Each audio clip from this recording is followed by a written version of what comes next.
इस वीडियो में हम बात करेंगे कि नीट 2025 के लिए या 2026 के लिए किस तरीके से बायोलॉजी को प्रिपेयर करें, है ना। अगर आप नीट 2025 देने जा रहे हैं या फिर 2026 देने जा रहे हैं तो आपको किस तरीके से बायोलॉजी तैयार करनी है। वीडियो स्टार्ट करने से पहले थोड़ा मैं अपने बारे में बता देता हूँ। तो मैंने नीट 2024 दिया था जिसमें मेरा स्कोर 695 था आउट ऑफ 720, जिसमें बायोलॉजी में मेरे फुल मार्क्स थे यानी कि 360 आउट ऑफ 360 थे, है ना। और केमिस्ट्री में 180 थे और फिजिक्स में 155 थे। ठीक है, तो टोटल हो गए 695। तो इस वीडियो में मैं आपको वही चीज़ें बताने जा रहा हूँ कि किस तरीके से मैंने बायोलॉजी तैयार करी। सारी जेन्युइन बातें करेंगे, ऐसी कोई बात नहीं कहूँगा जिससे मैं सिर्फ आपको सेटिस्फाई करने के लिए कहूँ और मैंने ना करी हो बात। सारी वो वाली बातें बताऊँगा, अंदर की बातें बताऊँगा अपनी, जैसे कि जो मैंने गलतियाँ करी वो सारी बातें बताऊँगा। तो सारी जेन्युइन बातें करने जा रहे हैं हम इस वीडियो में। ठीक है, तो वीडियो को लास्ट तक देखिएगा, इन्फॉर्मेटिव रहेगी, आपके लिए काफ़ी फायदेमंद रहेगी। ठीक है, तो चलिए वीडियो स्टार्ट करते हैं। सबसे पहले आपको लेक्चर्स देखने हैं, है ना। लेक्चर्स देखने हैं, उसके बाद अगर लेक्चर देख चुके हैं उसके बाद नोट्स पढ़ने हैं, जिससे आपका कंसेप्ट बनेगा। अगर मैं अपनी बात करूं तो जब मैं 11th-12th में था तो 11th-12th में मैंने NCERT जो है नहीं पढ़ी थी, लेकिन मैंने नोट्स बहुत ज़्यादा पढ़े थे, है ना। NCERT नहीं पढ़ी थी लेकिन नोट्स मैंने बहुत ज़्यादा पढ़े थे, जिससे मेरा कंसेप्ट जो था, कंसेप्ट बहुत अच्छा हो गया, कंसेप्ट एकदम क्लियर हो गया। जब मैं फर्स्ट ड्रॉप में आया, सेकंड ड्रॉप में आया, तो मैंने NCERT ही पढ़ी, क्योंकि मैं नोट्स इतनी बार पढ़ चुका था तो अब नोट्स पढ़ने की ज़रूरत नहीं थी, कंसेप्ट मेरे बिल्कुल बन चुके थे। तो अब मैंने सिर्फ NCERT पढ़ी और NCERT से मैं जितनी नॉलेज ले सकता था वो सारी एकदम निचोड़ दी मैंने NCERT। ठीक है, तो कंसेप्ट बनाने आपको सबसे पहले अगर लेक्चर्स नहीं देखे, लेक्चर देखे, नोट्स पढ़ें, फिर उसके बाद कंसेप्ट आपके जब पूरे बन जाएंगे उस चैप्टर के, अगर एक चैप्टर के देख रहे हैं, है ना, उसके बाद आपको पढ़नी है NCERT। डायरेक्ट NCERT पे नहीं जाना, NCERT समझ में नहीं आएगी इतनी आसानी से। बहुत सी लाइन्स होती हैं जो डायरेक्ट कह दी जाती हैं NCERT में। तो जब लेक्चर्स और नोट्स देख लें, पढ़ लें, तो फिर NCERT की डीप रीडिंग करें। NCERT की रीडिंग कैसे करनी है ना। मार्कर लेके बैठे, मार्कर यानी कि हाईलाइटर लेके बैठे, है ना। हाईलाइटर लेके बैठे, जो इंपॉर्टेंट लाइन मिले उसको आपको मार्क कर लेना है। ठीक है, उसके बाद जब सारी चीज़ें आप पूरी NCERT पढ़ लें तो आप उसको रिकॉल करें, या फिर आप ऐसा कर सकते हैं जो टॉपिक्स या पैराग्राफ पढ़ें उसको, पूरे पैराग्राफ को NCERT बंद करके रिकॉल करने की कोशिश करें, है ना। रिकॉल करने की कोशिश करें, जो चीज़ें समझ में ना आए उसको NCERT को ओपन करके और दोबारा से वो देखें क्या चीज़ रिकॉल नहीं हो पाई। इससे काफ़ी ज़्यादा फायदा होता है।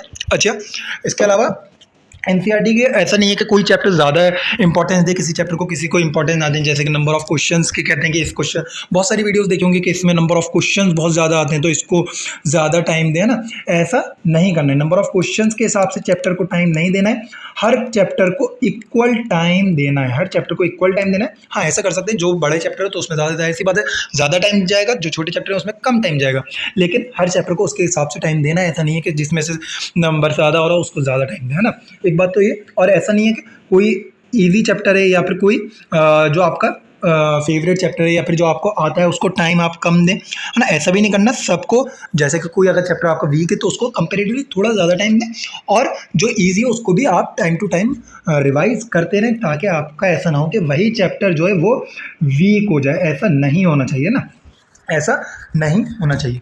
तो जब NCERT की रीडिंग कर लें, NCERT आपको अच्छे से आ जाए, याद हो जाए। अच्छा, एक चीज़ और, NCERT में जो बीच में NCERT में आपने देखा होगा जैसे कि बीच में लिखा होता है और साइड में जो है जगह होती है ना, साइड में जगह होती है। तो जब NCERT रीड करें, जो चीज़ें आप बार बार भूल जाते हैं, जो बहुत ज़्यादा इंपॉर्टेंट है, इस खाली जगह में इसको लिख लिया करें। इससे क्या होता है, जब आप टेस्ट देने जा रहे हैं, उसमें 4-5 कोई चैप्टर आ रहे हैं या 7-8 चैप्टर आ रहे हैं, तो लास्ट में जब 4-5 घंटे बचे हैं टेस्ट देने, जैसे 2 बजे से स्टार्ट होने वाला है तो 10 बजे के करीब सिर्फ आप ये जो यहाँ पर आपने साइड में जो जगह खाली थी इसमें जो लिखी है सिर्फ यही लिखें, क्योंकि ये सारी चीज़ें आपने वो चीज़ें लिखी हैं जो आप बार बार भूल जाते हैं। इससे यकीन मानिए इतना ज़्यादा फ़ायदा हुआ है मेरा, बहुत ज़्यादा फ़ायदा हुआ है इससे, ये साइड वाली चीज़ों से। तो इसको आपको लिख लेना है और लास्ट टाइम पे टेस्ट से कुछ देर पहले आपको सिर्फ यही पढ़कर जाना है। तो NCERT की बात होगी। उसके बाद NCERT जब अच्छे से हो जाए तो आपको करनी है प्रैक्टिस। कोई भी एक बुक आप यूज़ कर लें। अगर मेरी रिकमेंडेशन करें तो एक कोई बुक आती है फिंगर टिप आप यूज़ कर सकते हैं, लेकिन मैं उतना रिकमेंड नहीं करूँगा। मेरी रिकमेंडेशन जो है वो है NCERT लाइन बाय लाइन करके एक नई बुक आई है, 2021-22 में आई है ना। लाइन बाय लाइन करके, है ना, पूरा नाम ये line by NCERT line by line. तो इस बुक को आप यूज़ कर सकते हैं, बहुत अच्छी बुक है, बिल्कुल हर लाइन से क्वेश्चन बने हुए हैं इसको।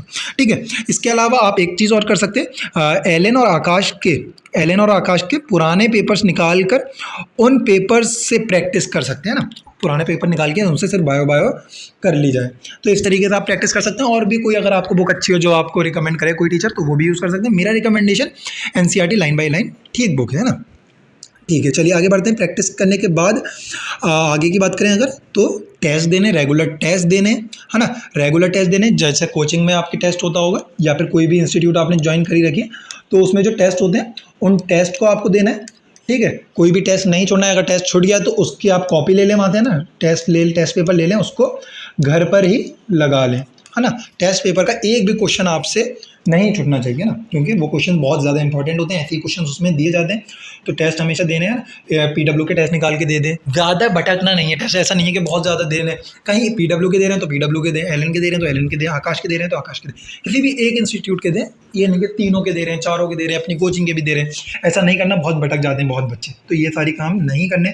मैंने अपने फर्स्ट ड्रॉप में एक काम करे हैं, इसलिए मेरा फर्स्ट ड्रॉप रह गया था, इसीलिए मैं आपको वार्न कर रहा हूँ। ठीक है, टेस्ट एनालिसिस की बात करें तो जो टेस्ट आपने दिए हैं उसको एनालाइज करें। जो क्वेश्चंस आपके गलत हुए उन क्वेश्चंस को मार्क कर लें और उसको फिर NCERT को ओपन करके देखें कि क्या गलती रही, क्या आपने नहीं पढ़ा, ऐसा क्या चीज़ भूल गए। और जब ये चीज़ें दिखें आपको NCERT में, देख लें, तो उसको या तो वही जो यहाँ पर खाली जगह मिलती है NCERT में ना, बीच में लिखा हुआ होता है खाली जगह जो मिलती है, वहाँ पर ये इसको लिख लें, या फिर ऐसा करें कि उसको किसी मार्कर से मार्क कर लें या फिर उसको सर्किल कर लें इस तरीके से, ताकि अब दोबारा से वो चीज़ आप ना भूलें। जब आप NCERT को दोबारा रीड कर रहे हैं तो फिर उसको ध्यान से पढ़ लें।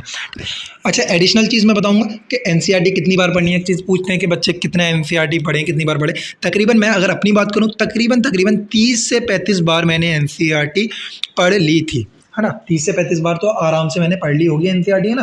तो 30 बार तो कम से कम, आपके एक अंदाज़ा बता रहा हूँ मैं, सिर्फ इतनी पढ़ लेनी चाहिए आपको भी NCERT।